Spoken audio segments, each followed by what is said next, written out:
the StormBlaster versus Eductor systems. In this video, we're going to compare two different types of automated stormwater attenuation tank cleaning system. Our StormBlaster system, which is a rotary jet system that uses powerful cleaning jets to clean up any residue left when the tank is empty, and then the Eductor system, which is a system that has a large eductor submerged in the tank, and it recirculates some of the stormwater back through that eductor to create a very large movement of water under the surface as the tank empties.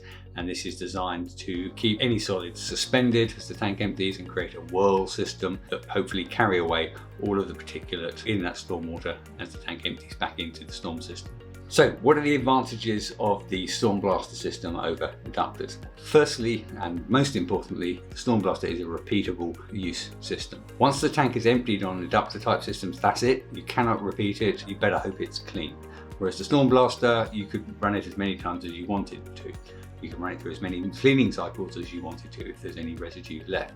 Now, normally speaking, one cleaning cycle is absolutely fine and the tank will be clean. But if there was any residue left over, you could repeat a StormBlaster system, unlike with Eductor systems. Secondly, running costs. The cost per clean of the StormBlaster system is likely to be far less than the Eductor system. You're pumping less fluid, you've got less electricity costs, less power costs there. It's a lower running cost per cleaning cycle. Thirdly, minimal tank modifications are required for the StormBlaster system, if any at all. Eductor type systems, you may need to change some of the tank layout a bit to make sure the swirl system is going to work. And particularly, you're going to need to look at draining, because if that doesn't drain fast enough, then the Eductor system may not be effective.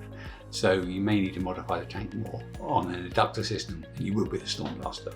And finally, scalability. So Eductor systems are not that scalable. There's only a certain size tank that they can actually work effectively for.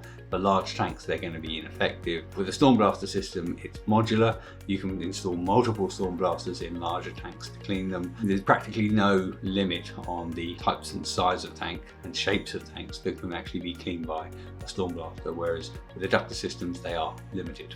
So in conclusion, as the Eductor-based systems are non-repeatable, it's very unlikely to do the job entirely satisfactorily.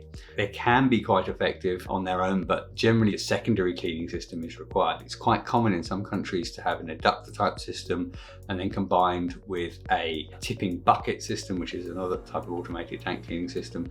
So you'll use the Eductor system as the tank empties, and then you'll use a tipping bucket system to finish the job off. So you may well need two types of automated tank cleaning system to get the job done properly. StormBlaster system, you won't. It'll do the job on its own and it's repeatable. If for whatever reason it fails to clean the tank effectively first time round, you can just run it again and it'll definitely get it clean the second time round. The StormBlaster system is generally a vastly superior system to both the Eductor system that we're discussing here and the tipping bucket systems, which is discussed in another video.